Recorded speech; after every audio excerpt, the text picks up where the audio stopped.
दोस्तों पिछले 10 सालों में कुछ मिड कैप फंड्स ने बहुत ही शानदार परफॉर्मेंस दिखाई है।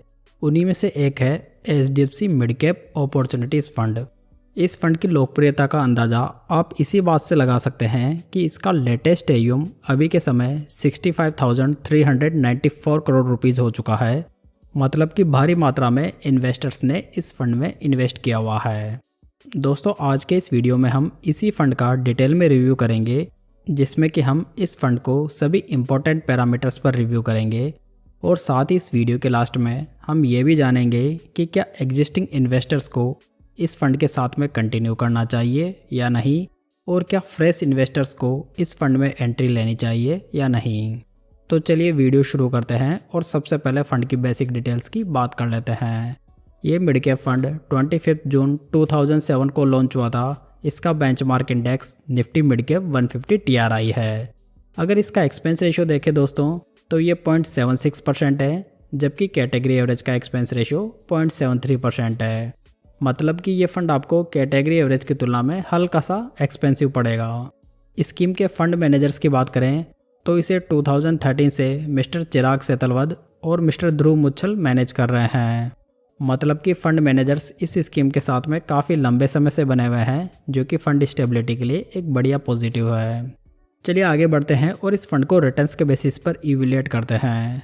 यदि इस फंड में 5,000 रुपये की मंथली SIP 10 साल पहले स्टार्ट की गई होती तो आज टोटल इन्वेस्टमेंट 6 लाख रुपये का होता, जिसकी करंट वैल्यू 20.24 लाख रुपीज़ होती। ये जो मैच्योरिटी वैल्यू है ये आपको कैटेगरी एवरेज से ज़्यादा देखने को मिलेगी।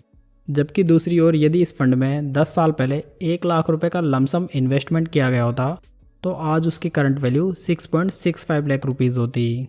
लमसम के मामले में भी इस फंड ने कैटेगरी एवरेज से बढ़िया रिटर्न्स बना कर दिए हैं। चलिए आगे बढ़ते हैं और फंड के रिटर्न्स को बेंचमार्क और कैटेगरी एवरेज के रिटर्न से कंपेयर करते हैं। लास्ट 10 ईयर्स में फंड के रिटर्न्स 20.89% रहे हैं, बेंचमार्क के 20.96% और कैटेगरी एवरेज के 19.91%। इन 10 सालों में फ़ंड की रैंक 19 फंड्स में से 5th पोजीशन पर रही है। वहीं लास्ट 5 ईयर्स में फ़ंड के रिटर्न्स 27.84%, बेंचमार्क के 28.80%, जबकि कैटेगरी एवरेज के रिटर्न्स 27.09% रहे हैं। इन 5 सालों में फ़ंड की रैंक 22 फंड्स में से 9th पोजीशन पर रही है। लास्ट 3 ईयर्स में फ़ंड ने 30.45% के रिटर्न्स बनाए हैं, बेंचमार्क ने 27.61%, जबकि कैटेगरी एवरेज ने 26.75% के रिटर्न्स बना कर दिए हैं। यहाँ पर इस फंड की रैंक 28 फंड्स में से 4th रही है। वहीं लेटेस्ट 1 ईयर के रिटर्न्स फंड के 51.86% रहे हैं, बेंचमार्क के 58.84%, जबकि कैटेगरी एवरेज के रिटर्न्स 56.14% रहे हैं। यहाँ पर इस फंड की रैंक 39 फंड्स में से 30 रही है। यदि आप यहाँ पर अकेले HDFC mid cap opportunities fund के रिटर्न्स को देखेंगे तो ये आपको बढ़िया लगेंगे, लेकिन साथ में यदि आप कैटेगरी एवरेज और बेंचमार्क के रिटर्न्स भी देखेंगे तो ये थोड़े कमज़ोर ज़रूर दिखाई देंगे। फंड आपको कई टाइम फ्रेम्स में बेंचमार्क के कंपैरिजन में थोड़े कम रिटर्न देते हुए दिखाई दे जाएगा। हालांकि लास्ट 3 ईयर्स में फंड ने अपनी परफॉर्मेंस में सुधार किया है, जहाँ पर इसने अपने रिटर्न्स और रैंकिंग दोनों को सुधारा है। यदि आप इन रिटर्न्स को दूसरे पर्सपेक्टिव से देखेंगे तो लास्ट 10 ईयर्स में फ़ंड की रैंक 19 में से 5th पोजीशन पर रही है। मतलब कि फ़ंड ने बेंचमार्क से कम रिटर्न बनाने के बावजूद भी इतनी बढ़िया रैंक हासिल की है। इसका मतलब ये हुआ कि अधिकांश मिड कैप फंड्स अपने बेंचमार्क के रिटर्न्स को आउट परफॉर्म नहीं कर पा रहे हैं। अगर इस फंड के लास्ट 3 ईयर्स के एवरेज रिस्क रेशियोज़ देखें तो इसका अल्फ़ा 4.52% है, जबकि कैटेगरी एवरेज अल्फ़ा रेशियो 0.80% है। अल्फ़ा के मामले में फ़ंड की रैंक 28 फंड्स में से 3rd रही है। तो यहाँ पर फ़ंड ने कैटेगरी एवरेज की तुलना में बहुत ही बढ़िया अल्फ़ा जनरेट करके दिया है। अल्फ़ा रेशियो जो होता है वो ये बताता है कि फ़ंड अपने बेंचमार्क से कितने अधिक रिटर्न्स बना कर दे रहा है।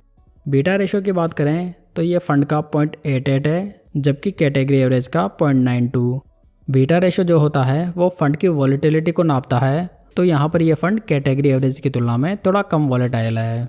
इसमें फ़ंड की रैंक 28 फंड्स में से 9th रही है। जबकि शार्प रेशो देखें जो कि रिस्क एडजस्टेड रिटर्न्स को मेजर करता है, फंड का 1.69 है, जबकि कैटेगरी एवरेज का 1.37। यहाँ पर इस फंड की रैंक 28 फंड्स में से 2nd रही है। तो मतलब कि ये फंड काफ़ी अच्छे रिस्क एडजस्टेड रिटर्न्स बना कर दे रहा है, जो कि एक बहुत ही बड़ा पॉजिटिव बन जाता है। टर्नओवर रेशो देखें तो ये फंड का 21.34% है, जो कि एक अच्छा टर्नओवर रेशो माना जा सकता है।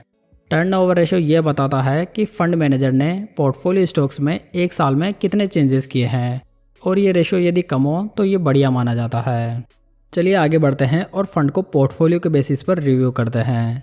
फंड का एसेट एलोकेशन देखें तो इसने लार्ज कैप में 11.29% इन्वेस्ट कर रखा है, मिड कैप कंपनीज में 67.98% और स्मॉल कैप कंपनीज में 13.97% इन्वेस्ट किया हुआ है।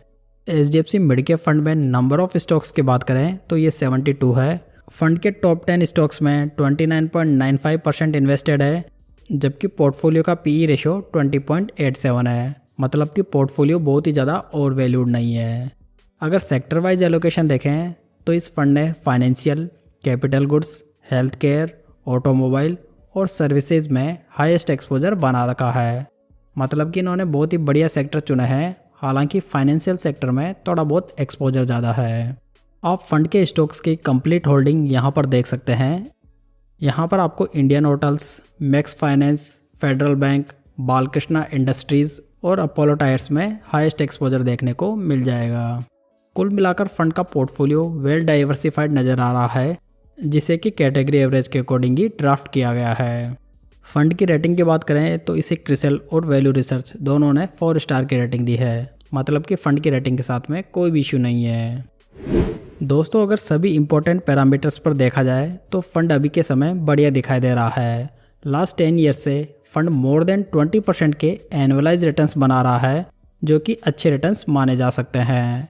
हालांकि फंड का AUM अभी 65,000 से ज़्यादा हो चुका है, लेकिन ये फंड एक मिड कैप फंड है, तो मेरी ओपिनियन में हाल फिलहाल में इस फंड में कोई भी एसेट एलोकेशन का इशू नहीं होना चाहिए।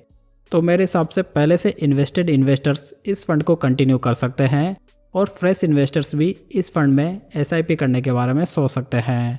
हालांकि यदि आपको कोई नया मिड कैप फंड देखना है जो कि इस कैटेगरी का बेस्ट फंड हो तो आप ये वीडियो देख सकते हैं, आपको लिंक आई बटन में मिल जाएगा। दोस्तों यदि आप म्यूचुअल फंड्स, स्टॉक्स और IPO में इन्वेस्ट करने के लिए एक बेस्ट डीमैट अकाउंट खोज रहे हैं तो इंडिया के बेस्ट ब्रोकर्स का लिंक आपको नीचे डिस्क्रिप्शन बॉक्स में मिल जाएगा, जहां से आप फ्री में अपना इन्वेस्टमेंट अकाउंट ओपन कर सकते हैं। तो आशा करता हूं दोस्तों आपको ये जानकारी पसंद आई होगी। इस वीडियो को लाइक, कमेंट और शेयर जरूर कीजिएगा। और हाँ, यदि आपने अभी तक इस चैनल को सब्सक्राइब नहीं किया है तो प्लीज़ इसे सब्सक्राइब जरूर कर लीजिएगा। तो चलिए दोस्तों फिर मिलते हैं किसी नई जानकारी के साथ।